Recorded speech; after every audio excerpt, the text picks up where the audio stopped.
हमारे चैनल पर। आज हम आपको एक ऐसे युग में ले जाने वाले हैं जहां धर्म और अधर्म का महासंग्राम हुआ था। हम बात कर रहे हैं रामायण की, एक ऐसी गाथा जहां भगवान राम ने बुराई पर विजय प्राप्त की। लेकिन क्या आप जानते हैं कि इस युद्ध में सिर्फ वीरता ही नहीं, बल्कि कई अविश्वसनीय और अलौकिक अस्त्र शस्त्रों ने भी महत्वपूर्ण भूमिका निभाई थी? जी हां, आज हम जानेंगे रामायण के 10 सबसे शक्तिशाली अस्त्र शस्त्रों के बारे में, जिनके बिना यह महायुद्ध शायद कभी जीता नहीं जा सकता था। तो अपनी कुर्सी की पेटी बांध लीजिए, क्योंकि यह सफर बहुत ही रोमांचक होने वाला है। 10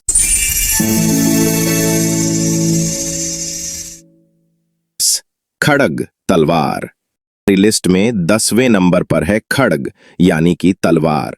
सुनने में साधारण लग सकती है, लेकिन रामायण काल में तलवारें सिर्फ काटने के लिए नहीं थीं, बल्कि ये योद्धा की पहचान और उनकी शक्ति का प्रतीक भी थीं। भगवान राम, लक्ष्मण और यहां तक कि रावण के पास भी अपनी विशेष तलवारें थीं, जिनका उपयोग उन्होंने कई राक्षसों और शत्रुओं से युद्ध में किया।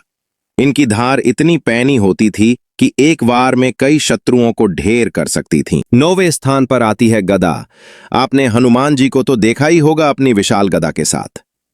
गदा एक ऐसा हथियार था जिसे अत्यधिक शारीरिक बल वाले योद्धा ही प्रभावी ढंग से चला पाते थे। हनुमान जी ने अपनी गदा से लंका में कई राक्षसों का संहार किया और अशोक वाटिका को तहस नहस कर दिया था। यह सिर्फ एक हथियार नहीं, बल्कि शक्ति और विध्वंस का प्रतीक थी। त्रिशूल। 8वें नंबर पर है भगवान शिव का प्रिय त्रिशूल, जिसे रावण भी अपने साथ रखता था। त्रिशूल 3 शूलों वाला एक भयानक अस्त्र था, जो अपने लक्ष्य को भेद कर भस्म कर सकता था। रावण ने अपनी तपस्या से शिव जी को प्रसन्न कर यह त्रिशूल प्राप्त किया था, और इसके प्रयोग से उसने कई देवताओं को भी भयभीत किया था। नारायणास्त्र 7वें नंबर पर आता है, एक ऐसा अस्त्र जिससे भगवान नारायण स्वयं जुड़े हैं। नारायणास्त्र यह एक ऐसा दिव्यास्त्र था जिसका सामना करना लगभग असंभव था। इसे केवल नारायण की भक्ति से ही शांत किया जा सकता था, अन्यथा यह अपने मार्ग में आने वाली हर चीज को भस्म कर देता था। मेघनाद के पास यह अस्त्र था और उसने इसका प्रयोग लक्ष्मण और वानर सेना पर भी किया था, लेकिन विभीषण की सलाह और भगवान राम की महिमा से इसका प्रभाव सीमित रहा। वज्रास्त्र 6ठे स्थान पर है, देवराज इंद्र का सबसे शक्तिशाली अस्त्र वज्रास्त्र।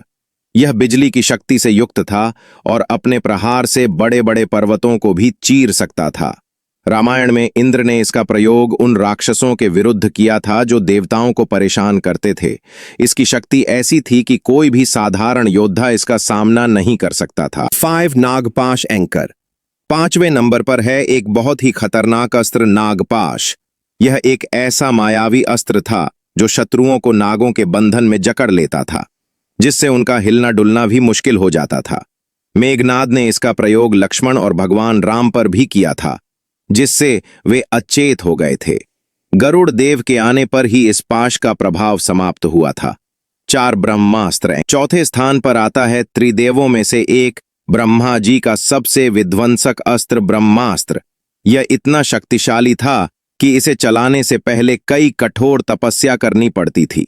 इसका प्रयोग केवल अंतिम उपाय के रूप में किया जाता था, क्योंकि यह जिस स्थान पर चलता था वह जीवन को लंबे समय तक नष्ट कर देता था।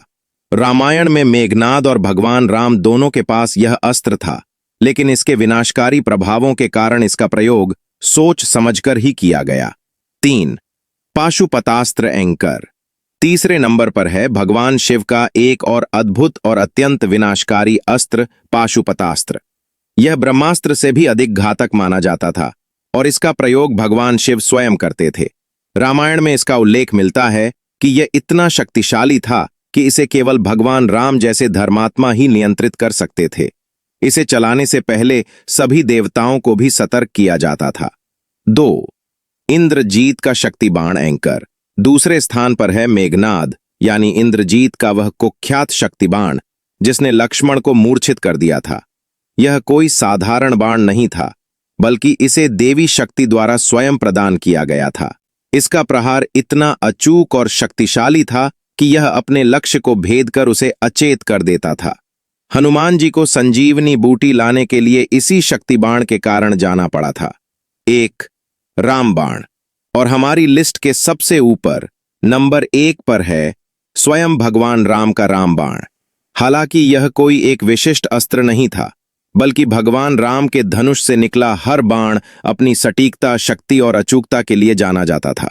यह अक्सर ब्रह्मास्त्र या वैष्णवास्त्र की शक्ति से संयुक्त होता था। रावण का वध इसी रामबाण से हुआ था, जो उसके नाभि में अमृत कुंड को सुखाकर उसके प्राण हरने में सक्षम था। यह केवल एक भौतिक बाण नहीं, बल्कि धर्म, न्याय और दैवीय शक्ति का प्रतीक था। तो दोस्तों, ये थे रामायण के 10 सबसे शक्तिशाली और अलौकिक अस्त्र शस्त्र।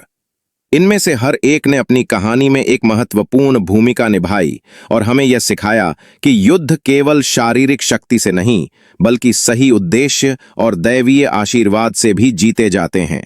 आपको इनमें से कौन सा अस्त्र सबसे ज्यादा प्रभावित करता है, हमें कमेंट्स में जरूर बताएं।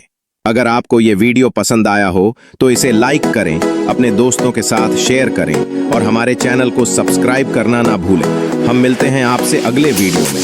तब तक के लिए नमस्कार।